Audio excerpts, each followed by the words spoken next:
Ahora creo que nos va a tocar voltear un poco la mirada, ¿no? Hemos estado escuchando lo que pasa en el campo de las víctimas, en este juego con el Estado, en esta situación con la propia sociedad en la que se insertan, cómo se manejan en el tejido social y todos los otros factores que hacen que esta víctima se sostenga. Lo que hemos hecho en CHS, y esto también lo empezamos en la época del COVID, porque nos preocupaba saber si es que existía o no una economía refugio. Y resultó que la economía de refugio era mucho más grande que la que nos imaginábamos. Esta economía de refugio no era una sola. La trata pensábamos que se iba a incrementar como consecuencia de los problemas de desempleo, de los problemas económicos, etc. Pero cuando fuimos viendo, nos encontramos con que eran no una, sino muchas. Entonces, el propósito de esta investigación, de este estudio, se hizo sobre la base de entrevistas a gente que está metida en enfrentamiento a estas economías criminales, sobre la base de investigaciones previas que analizamos. Después, pasada la pandemia, hicimos trabajos de campo. Y esta es la expresión de la segunda edición, donde ya fuera de la pandemia regresamos otra vez al campo y vimos si es que esto se había decrecido o si se había incrementado. Esta es una foto que vamos a presentar ahora. Vamos a ver la primera. Voy a empezar con la principal economía, porque nosotros decíamos, bueno, ¿y cuánto se mueve en esto? ¿No? ¿Cuánto es lo que hay en inversión? ¿Cuánto es la utilidad que se maneja? Y la que hemos ubicado como la primera es la minería ilegal. La minería informal pasó a ser ilegal en cursos de agua en el año 2010, o sea que es muy reciente, ¿no? Sin embargo, congrega en esta actividad que es ilícita porque contamina, porque explota, porque hay muchísimo trabajo forzoso, una de las finalidades de la trata. Y esto y el trabajo forzoso es básicamente masculino. Entonces, esta gran concentración, nos hemos dado cuenta que está en todo el país, que no hay región en el Perú que no tenga algún tipo de minería legal. El Perú minero, desde hace siglos. Desde el Incanato están un poco ya los esquemas de la minería. Entonces, esta minería ilegal tiene una producción enorme, 28 toneladas de oro ilegal, que usualmente pasan por Bolivia y se insertan en el mercado internacional. Este dato no es menor, es importante, porque la criminalidad no solamente puede ser vista en el país, sino tiene que ser vista a lo largo de todo el sector internacional, el mercado internacional. La trata de personas y otras formas de explotación, a nivel de minería, 1.777 millones es lo que hemos encontrado por lo bajo. Otros estudios hablan de 4.000 millones de dólares de movimiento al año, incluyendo lo ilícito y lo informal. Pero, sin embargo, moviliza a 500.000 personas que están relacionadas con esta actividad, con lo cual ustedes comprenderán que es un tejido social bien complicado de erradicar. La trata moviliza 1.300 millones. Y aquí hemos empleado los algoritmos que ha trabajado la OIT 2014-2016, que estableció un rendimiento por víctima de $7.500 por año a nivel de América. Si vamos a Asia, vamos a ver $35.000 por año, dependiendo de las regiones. El algoritmo establece que hay una utilidad, esto es después de gastos de captación, después de gastos de alimentación, después de gastos de explotación, la utilidad son $7.500 en año. Por supuesto, ahí lo que hicimos fue movilizar, tratar de estimar la cantidad de víctimas, porque las víctias, y aquí tengo los tres elementos centrales, una de esas es la información del Ministerio Público, me sitúa en un promedio de 1.500 víctimas al año. Tengo la información de organismos internacionales que hablan de 80.000 víctimas al año, y nuestros estudios hechos a nivel nacional hemos preguntado a la población, hemos hecho un estudio longitudinal también, y les hemos dicho, bueno, ¿qué cosa es la trata? Entonces, si esto es obviamente con un nivel de confiabilidad del 96%, y encontramos algo que nos sorprendió, que muy poca gente sabe lo que es la trata, apenas 22 o 24%, dependiendo. Y de esa gente dijimos, ok, dame la definición de trata, y me la dan, me dieron esta definición correcta de trata. Entonces le preguntamos, ¿esto ha sido parte de esa situación? Bueno, nos encontramos una respuesta que equivale a 497.000 personas, que conociendo la definición se sintieron parte de ese proceso. Es verdad que es una pregunta a mayores de edad, 18 años, y es verdad que puedes agarrar un campo extenso de 20 o 30 años, pero eso me sitúa en un promedio de 25.000 víctimas por año. Por lo tanto, ahí tenemos diversas formas de hacer esto. También analizamos las descargas que se hicieron de explotación sexual a través de un equipo especialista en informática y en bucear en la NIP y en la Dark Web, y solamente en la época COVID se encontraron 100.000 descargas de pornografía infantil en un año. Y después también analizamos la diferencial entre el mínimo del salario que debe ganar una persona y lo que en realidad se le paga. Esa diferencia me establece también un rango económico que de alguna forma tiene que hacer con la explotación. Es decir, yo estoy explotando porque estoy dejándole de pagar lo que le corresponde. Y solamente analizamos el ámbito del servicio doméstico. Para cerrar un poco y hacer el cuento mucho más cortito, 600 millones es lo que mueve la explotación sexual de dólares por año a nivel de utilidad y 700 millones de rentabilidad por parte de la explotación sexual. Y eso me sitúa la trata como la segunda comunidad capitalista, por debajo del minería.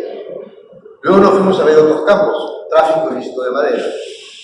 En la selva peruana hay muchísima madera fina, hemos sido exportadores de cedro, de caoba.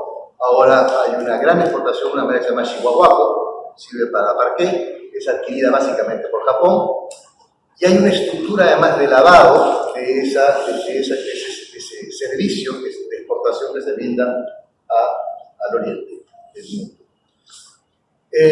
Lo que se determinó es que de los 2.200 millones de exportaciones legales, el 40% tiene origen ilegal. O sea, eso mueve 880 millones.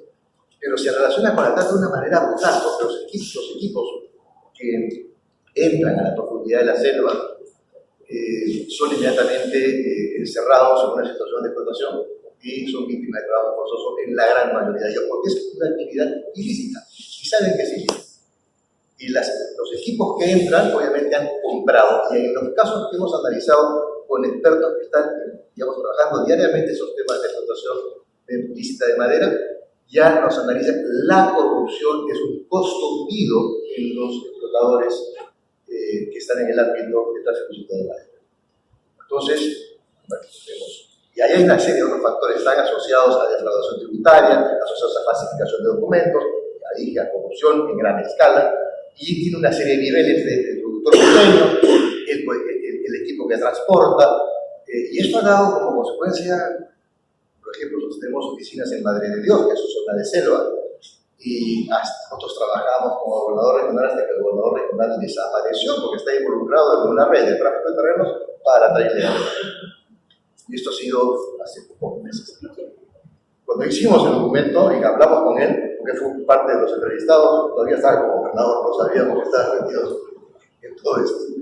El tráfico ilícito de drogas, yo diría, es lo que más genera a nivel es más, es uno de la mayor cantidad de población penal que tenemos en el país.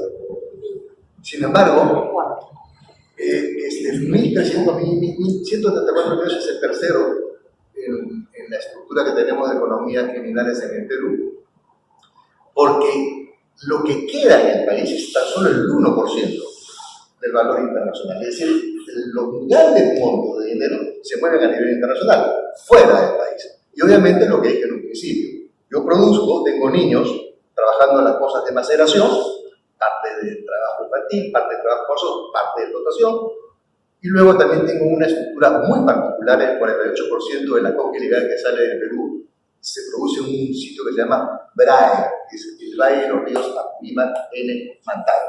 Ahí está sentado Sendero Luminoso, y Sendero Luminoso es quien le da la protección al narcotráfico en esta extensa zona para la vida. Además tienen nota al pie de página los remanentes de Sendero tienen a su vez una estructura de explotación ya conocida que se llama Masas. Hay un documental en CHS que grafica perfectamente cómo se produce la esclavitud de población indígena para después formarle que sean parte de sus ejércitos, que son a su vez quienes dan la protección al narcotráfico. Esa es la estructura 30 años después que empezó a ir más.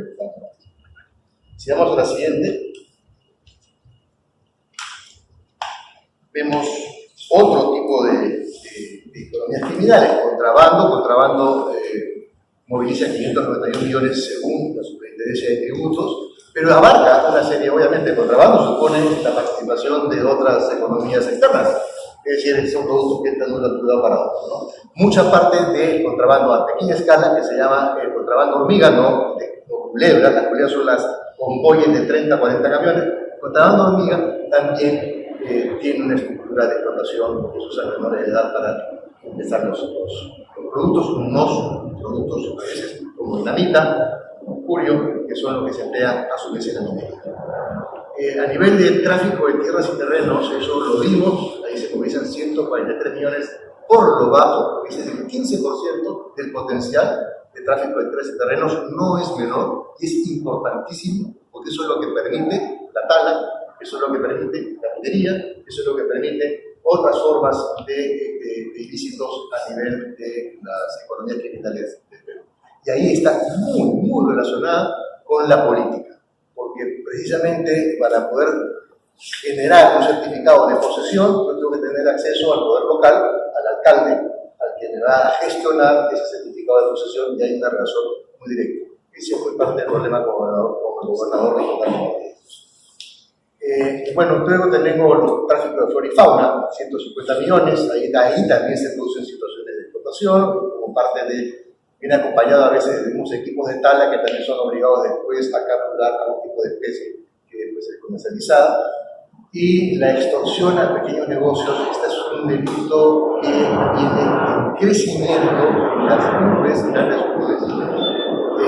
Hemos inventado 4 grandes rubros: comerciantes, extorsión a comerciantes, extorsión a transportistas, extorsión a construcción civil y la extorsión que se produce en pequeños y medianos negocios.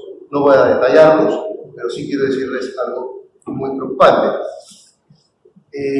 La trata de personas con fines de explotación sexual en zonas, digamos, de gran concentración poblacional en Lima, hay mucha explotación sexual de mujeres, de mujeres colombianas y venezolanas y también ecuatorianas, lógicamente peruanas, las son las principales, que a su vez, ya en este caso, son también extorsionadas, o sea, no solamente pagan al tratante el valor de su traslado y el enganche y todo lo que han invertido en ellas, sino que una vez que están instaladas, siendo explotadas por el tratante, encima hay un extorsionador que le va a cobrar 250 soles por semana.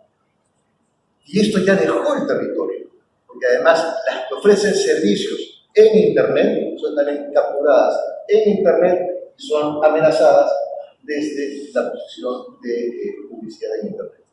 Eso es a través también de una investigación sobre patrullaje digital que hemos hecho también en la oficina.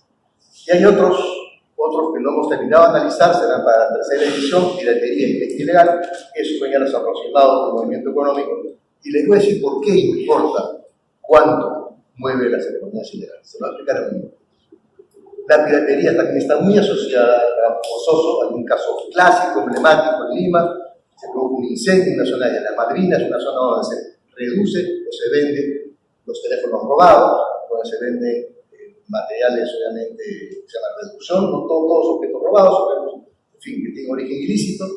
Y a su vez, en esta estructura, un edificio se incendió y resultó que murieron 2 jóvenes que estaban en la azotea, encerrados en un container, y estaban precisamente cambiando de la marca a tubos chinos, poniéndole la marca de una conocida marca holandesa de fluorescentes. Estaban encerrados, entraban temprano, les echaban llaves, no hacían las necesidades en una botella de un balde y no lo liberaban sino para con salarios por debajo de ellos. Entonces vemos cómo también el trabajo forzoso está asociado a otra economía que es la piratería. Bueno, la pesca ilegal, sin duda, tenemos casos que hemos atendido de africanos, que a su vez se enfermaron y se dieron cuenta que estaban en trabajo forzoso en barcos de pesca de alta altura. Entonces, este es el esquema, así como se mueve, pero datos importantes quisiera mirarlo ahí. Es decir, lo central es que todas estas economías criminales, a diferencia de lo que uno puede pensar o imaginar, se dan la mano. Y tienen una estructura neuronal sistémica que se relaciona entre sí y que además se dan servicios entre sí. La logística que emplea un narcotraficante para sacar la cocaína es la misma que va a emplear para sacar el oro ilegal, y a su vez van a usar los caminos que usan los contrabandistas para meter el mercurio, y a su vez ese mismo camino que van a seguir los que están siendo llevados por el coyote hacia otro lugar, venezolanos hacia Bolivia, para cruzar la frontera de Chile, siguen las mismas rutas. La estructura de protección es idéntica, son quienes ya conocen al que recibe la coima en aduanas, va a recibir la coima también en migraciones, y esa estructura es una sinergia muy interesante, pero que nos da cuenta de algo que es vital y por eso le llamo calcular. Las economías criminales que les he descrito movilizan 7.014 millones de dólares al año. El presupuesto que tenemos a nivel del Ministerio del Interior, a nivel nacional, 3 niveles de gobierno, en todas las provincias y regiones del país, el Ministerio de Justicia, el Ministerio de Defensa, Poder Judicial, Ministerio Público, no llega siquiera. Todo el presupuesto que se le destina para toda fuente y para toda labor no llega a siquiera a ese monto que mueve la seguridad. De ahí la importancia de decir, bueno, entonces, aquí hay una pregunta que hay que hacerse: ¿cómo vamos a poder remontar algo que tiene características, ya pasó la siguiente para terminar, que son tremendamente preocupantes? Estas son las principales características de estas economías criminales, y hay que analizarlas bien para saber cómo salimos de ellas. Carácter sistémico y transversal en el país. Lo hemos visto, esta araña que han visto hace un rato, este átomo de relaciones, son, como dije, tienen un carácter sistémico. Otro ejemplo muy sencillo: Madre de Dios. Se hace todo un esquema de corrupción, se establece que hay una zona que tiene oro, entonces inmediatamente se hacen dos cosas. O se trata de convencer a la buena o a la mala, a los de la comunidad nativa que son propietarios del lugar, y si no se logra, se llama a un equipo de sicarios, que a su vez son los que cuidan el oro ilegal, y van a asesinar a ese guardián. Una vez que se libera ese terreno, ese territorio, a veces formalizado después en el gobierno regional, o el gobierno local, entre el equipo de taladores. Ese equipo de taladores se va a llevar la madera, va a ser comercializada en otra parte, y de inmediato después van a entrar los mineros ilegales. Los mineros ilegales van a recibir el mercurio de contrabando, van a recibir a su vez gente que va a ser engañada, que viene bajando del Cusco, de Puno, que luego va a estar en condiciones de trabajo forzoso, y a su vez van a alimentar toda la estructura de explotación sexual a lo largo de toda la pampa. Y de ahí proviene todo el mecanismo donde se despliega una red de exportación que cubre Brasil, Bolivia. Además hemos encontrado una suerte de hub, donde se maneja Argentina, negocios ilegales con Argentina, lavado con Paraguay, lavado con Uruguay, tráfico de cigarrillos y otras cosas, y droga, marihuana también con Paraguay. Entonces, es tremendamente complejo. Entonces, por eso digo que en segunda característica, este es un negocio sistémico que trasciende las fronteras. Pero a su vez hay otros delitos que tienen que hacer cómo impacta esto con el Estado. Y es un delito precedente al lavado de activos. El lavado de activos, según la unidad de inteligencia financiera, ha sido calificado en 14.478 millones de dólares, que se ha lavado a través de diversos sistemas, de provenientes de otro que no hemos visto como buena parte de la minería, pero también de corrupción. Y además, así, bastante, digamos, impresionante en los últimos meses en el país, ¿no? El otro delito concurrente a esto, lo había mencionado, es la corrupción. La Contraloría de la República ha establecido solamente pérdida a nivel de todo el país de 24.000 millones de soles. Si dividimos entre 3.8, tenemos el valor en dólares, son millones de dólares. El otro eje importante es cómo los escenarios se sobreponen y se confunde lo que es formal con informal y informal con literal. Y se usan todas estas pantallas. Vemos seguido un cargamento de oro que sale de las zonas altas de Apurímac, baja hacia la zona de Arequipa, de ahí siguen hacia Nazca, Ica, y de ahí en una procesadora de oro, inmediatamente ahí se negocia, se negocia que traslada el oro también el cobre, y inmediatamente se formaliza, porque la empresa es formal y tiene una doble contabilidad, y así eso como de una unidad minera que ya no produce, pero que produce para efectos de lavado de estos. Entonces inmediatamente se formaliza y se... ¿Bien? Entonces, esa es la forma como vemos escenarios sobrepuestos, y obviamente con lo legal ya podemos también graficar. La sinergia entre la criminalidad organizada y la común es total. Es decir, los sicarios están al servicio de la criminalidad organizada y viceversa. Y esto no solamente se da en la zona rural, sino también llega a la urbe. Han sido ejecutadas por sicarios, dos chicas ecuatorianas a inicio del año que tenían una parte de una zona donde ofrecían sus servicios, fueron ejecutadas porque no pagaron el derecho pensional. Y así vemos cómo todo se entrecruza. Entonces, lo que preocupa es que muchos de estos escenarios son tolerados. O sea, la explotación sexual es tolerada. El contrabando es tolerado, es parte del negocio de toda la región, de varias de Tacna, del Puno. La minería es tolerada, hay medio millón de personas que viven de eso. Entonces, vemos cómo de esa tolerancia llegamos a la normalización.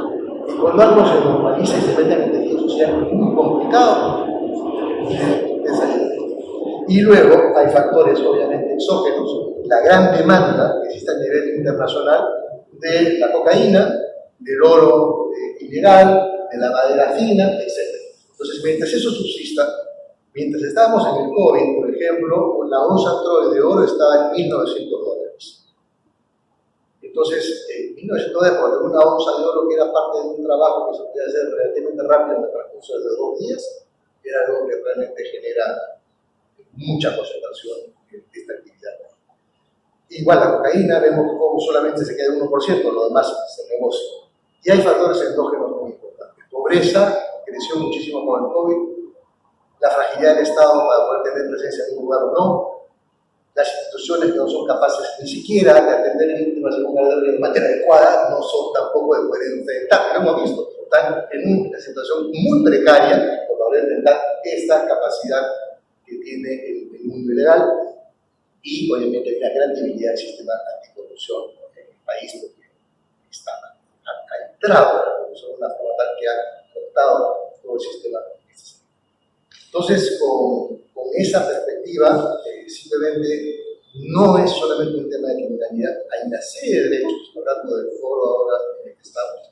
Esa lista de derechos son todos absolutamente afectados por las economías criminales, todos.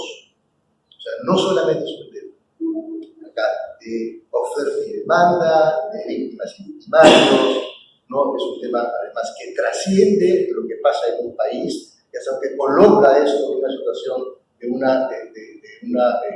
a un nivel internacional, una economía que se mueve a nivel internacional y que afecta a los derechos humanos, no solamente el producto, sino mucho. Eso es un poco la pincelada de lo que quería presentar.